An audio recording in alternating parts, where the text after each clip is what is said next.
Nah, ada momen nih teman-teman. Nah, itu apa itu? Burayak. Burayak. Ini juga burayak.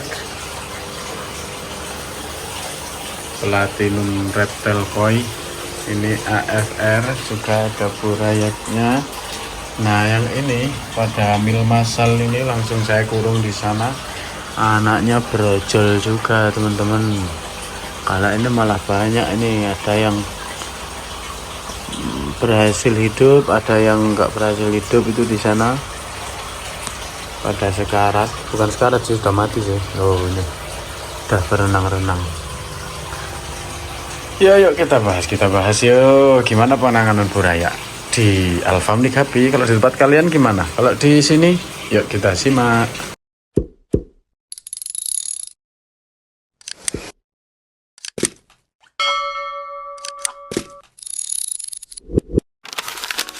Assalamualaikum warahmatullahi wabarakatuh. Alhamdulillah. Bagaimana kabarnya teman-temanku hari ini? Alhamdulillah, cuacanya di Surabaya masih seperti biasa, teman-teman. Panas, mentereng. Kabar kesehatan teman-teman juga gimana? Saya agak kurang enak badan, teman-teman. Ini masih agak flu. Dari suaranya agak membindeng. Happy purple atau happy blue? Intinya agak kurang sehat lah. Semoga teman-temanku senantiasa diberikan kesehatan oleh Tuhan yang Maha Kuasa ya teman-teman. Amin amin ya rabbal alamin. Oke. Nah, gini kan jadi lebih enak, lebih bening. Oke. Di sini saya mau share cara menangani buraya ikan gapi yang di sini saya agak berbeda, teman-teman, dibanding biasanya. Tapi intinya kita perhatikan buraya tersebut agar tetap sehat. Kita jaga buraya tersebut agar tetap sehat seperti itu. Nah, di sini kemarin kan atau di cuplikan depan tadi itu kan ada banyak banget, bahkan banyak banget, ada beberapa tempat yang sedang beranak. Ini AFR saya jadikan satu, ini pun belum semuanya ngebrol, masih ada yang belum ngebrol. Lihat dari perutnya, oh ini belum ngebrol, ini sudah. Nah, ini juga belum, ada yang belum lah. Makanya anakannya juga masih sedikit.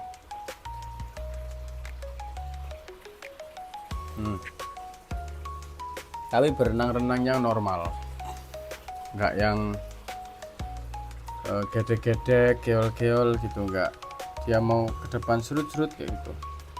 Contoh loh, berenangnya itu seret seret seret. Nah, kayak gitu, intinya dalam kondisi yang sehat. Terus juga dikageti mau kaget. Nah, contoh lagi, ini contohnya ya. Dia juga sama, berenangnya tuh seret seret seret seret seret. Nah, itu ciri-ciri kondisi ikan gapi yang sehat. Coba kita ketok ya. Tret, tuh kaget. Ini juga kaget. Alhamdulillah sehat. Nah, di sini yang biasanya saya penanganan burayak itu, kita ambil burayaknya, kita taruh di wadah tertentu untuk pembesaran. Kali ini agak saya bedakan, hanya untuk kira-kira 1 minggu ini, teman-teman. Karena kenapa? Karena saya sambil menunggu indukan ini ngebrol semua. Alasannya itu, jadi yang biasanya kita menangani burayak ikan gapi itu kita seroki semua, kita taruh di wadah tertentu. Lah karena nanti saya pasti hampir setiap waktu mantau dan nyeroki, mending langsung saya tampung di sini karena ini indukannya banyak yang lagi hamil. AFR teman-teman, AFR Red Ear, jadi kita bakal punya banyak ini AFR Red Ear.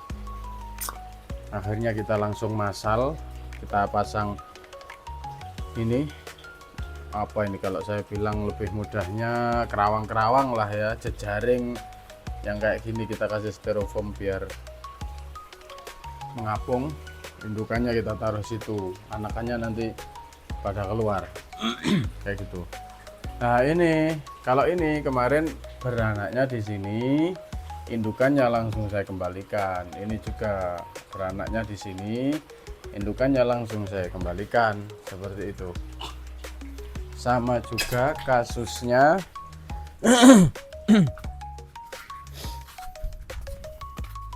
dengan yang ini, sama juga kasusnya. Nah ini juga habis lahiran, maksudnya baru banget lahiran. Nah itu jadi ada berapa itu, 1 2 3 4 tempat yang sedang beranak, ditambah ini sih, ini juga lagi beranak tuh, burayak tuh. Cuma kalau Molly itu beranaknya nyicil, nggak langsung brol satu hari itu banyak gitu. Nah di sini saya mau share apa saja yang perlu diperhatikan dan kenapa saya berani menangani ikan gapi dengan cara seperti itu, padahal ini termasuk relatif sempit nih tempatnya. Untuk yang ini loh ya, untuk yang ini kan relatif sempit ini. Oh kelihatan rame banget. Nah yang perlu diperhatikan pertama yaitu tadi teman-teman, gerak-gerik burayaknya. Cara kita memastikan gerak-gerik burayaknya itu yaitu tadi, berenangnya kayak apa. Nah kalau berenangnya kayak gini, serut, nah itu dikagetin juga mau kaget. Nah itu sudah pasti bisa dikatakan burayak tersebut aman dan sehat. Yang kedua, setelah dari gerak-gerik burayaknya, kita juga lihat apa ya, potensi memburuknya air itu kira-kira kapan. Nah kayak gitu. Nah yang ini juga menjadi alasan kenapa saya pakai ketinggian air itu termasuk tinggi. Biasanya orang-orang ngerawat ikan gapi itu kan nggak seberapa tinggi. Nah, kayak yang disarankan oleh Mas siapa itu, Mas Taufik ya, teman-teman mungkin tahu ya, Mas Taufik. Mas Taufik Swasti Farm itu juga sering bilang kalau ikan gapi itu sebaiknya di air-air yang gak seberapa tinggi. Nah kalau di saya, di sepengalaman saya, positifnya kita pakai air yang debitnya termasuk banyak itu bisa menjaga, memperlambat memburuknya, nah, memperlambat memburuknya kondisi air, seperti itu teman-teman. Jadi dengan kita kasih debit air yang banyak atau relatif tinggi, ikan itu berpotensi, atau air itu berpotensi terjaga kestabilannya lebih lama, seperti itu teman-teman.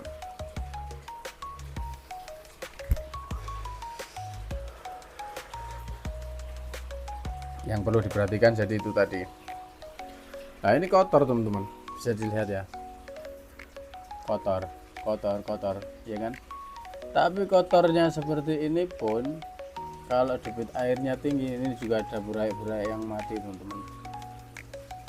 Ini tuh anakan pertama. Nah ini AFR anakan pertama teman-teman di saya, dan ini termasuk banyak untuk porsi anakan pertama. termasuk banyak banget ini, ada sekitar 30-an ekor lebih bahkan, yang kalau saya biasanya beli indukan ini kan karena nggak indukan beli, ini tuh indukan muda dari anakan pertama yang saya beli, anakan kedua bahkan, karena ini dapat banyak kan, ini anakan kedua. Anakan pertamanya itu nggak seberapa banyak, ini anakan kedua AFR Red Ear itu anakan keduanya, makanya rombongannya banyak kayak gitu. Nah ini dari situ, jadi ini cucunya indukan yang saya beli. Jadi anakan pertama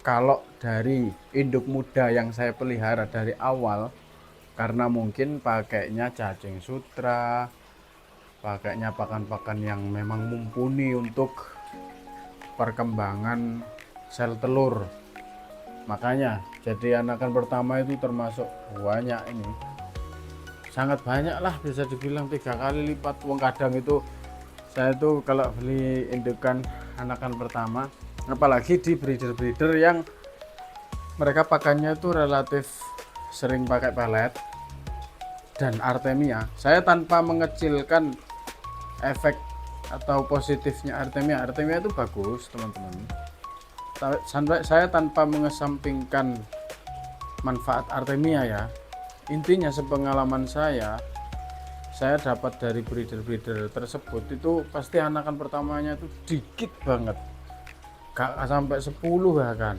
atau paling banyak gak sampai 20, belasan ekor lah. Karena di tempat saya termasuk ngebusnya pakai casut atau pakan utamanya itu pakai casut, jadi anakan pertama itu bisa langsung bongsor, maksudnya langsung banyak lah kayak gitu. Anakannya juga termasuk nggak kecil-kecil amat, ini malah agak besar dan suwehat alhamdulillah. Tapi nantinya teman-teman, setelah 1 minggu atau 3 hari mungkin ya, intinya saya tuh menunggu ini tuntas dulu lah lahirannya. Kalau ini udah tuntas, saya baru pindah, baru ambili burayaknya. Kalau perlu saya kuras total juga atau sifon aja, kayaknya sifon aja sih, karena kaca depannya belum kotor. Biasanya saya kuras total itu sekalian nyikat kaca depannya, biasanya malah saya nggak pakai sikat, tapi karena ikan brasmut pleko saya itu tinggal 2 ekor, saya khawatir malah mati juga kalau saya suruh kerja di sana, jadi saya biarkan aja. Bisa stres juga ternyata ikan brasmut pleko kalau sering dipindah-pindah, stres dan akhirnya mati. Makanya saya jadi kasihan, mending saya sikat sendiri aja, seperti itu teman-teman. Tadi nunggu depannya ini kotor dulu, kotor lumut hijau kayak gitu, baru saya sekalian kuras total, sikat, isi air kayak gitu. Ini karena belum, jadi mungkin nanti saya akan ambili burayaknya, lalu saya sifoni dasarnya, burayaknya kita pelihara lagi di tempat lain, dan langsung akan saya pisahkan porsinya seperti itu. Nah jadi seperti ini teman-teman. Jadi untuk pembesaran burayak itu lebih enak kalau seperti ini, kita langsung tentukan porsi yang pas untuk dia pembesaran sampai kira-kira 2 bulan, 2,5 bulan, seperti yang terjadi di sini. Bentar, saya nyalakan dulu flashnya ya. Saya tadinya mau nyalakan flash lah, kok ternyata handphone saya posisinya panas, jadi dia nggak mau nyala flashnya. Akhirnya saya pakai senter aja. Nah ini seperti yang terjadi di sini. Ini tuh cuma kisaran, bentar saya mau kupiak dulu biar datang. Ini tuh kisaran 30 ekor teman-teman. Ini juga 30, beranak. beranak sendiri di tempat. Saya nggak lagi pengen ngembangin anakannya, jadi makanya saya biarkan, ternyata beranak di tempat. Nah ini juga 30 ekor teman-teman. Langsung dari Buraya itu saya langsung pastikan ini 30 30 30 30 30, sini 20 20 20. Dan ini saya biarkan sampai besar. Kuras total cuma kalau kuotornya kuotor banget lah, ini sebenarnya kuotor banget, tapi saya sayang dengan kondisi ikannya yang Masya Allah sehat-sehat sekali.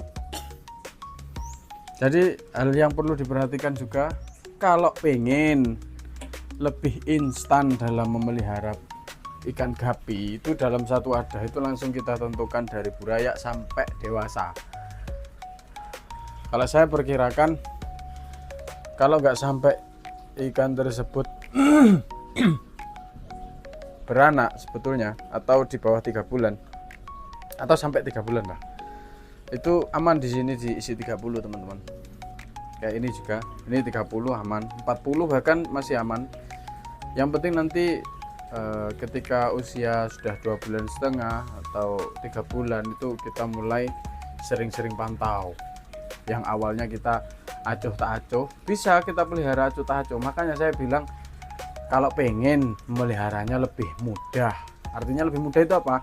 Jarang kuras, nggak khawatir ikan tersebut mati mendadak, kita kasih makan aja tahu-tahu besar. Nah itu kalau pengen seperti itu ya itu tadi, sini 30 dari Buraya 30 30 30. Nanti kalau sudah 2,5 bulan baru kita sering pantau, karena di usia-usia tersebut ikan itu relatif rentan terkena penyakit kalau ikannya terlalu padat. Nah seperti itu. Kalau ikan nggak terlalu padat sih aman. Nah ini jantan aja sebanyak ini aman. Yang bikin nggak aman itu sebetulnya ini loh teman-teman. Saya kasih tahu ya. Yang bikin tidak aman itu ketika ada betina yang beranak di tempat, itu sangat cepat membuat air tersebut parameternya berubah seperti itu. Walaupun anakannya nanti dimakan hilang, itu nanti air itu bisa berminyak gitu loh. Nah ketika air berminyak itu mengundang penyakit seperti itu teman-teman. Nah itu makanya debit air yang tinggi itu juga bisa membantu, tidaknya air tersebut nggak cepat berubah parameternya seperti itu.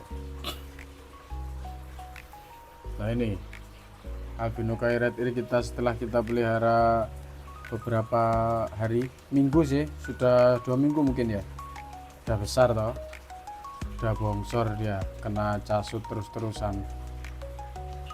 Kalau teman-teman ingat pas pertama datang itu kan kecil, di sini 2 minggu udah kebus bodinya, alhamdulillah. Jadi seperti itu aja teman-teman pertemuan kali ini. Saya cuma itu tadi sharing, sekaligus pengen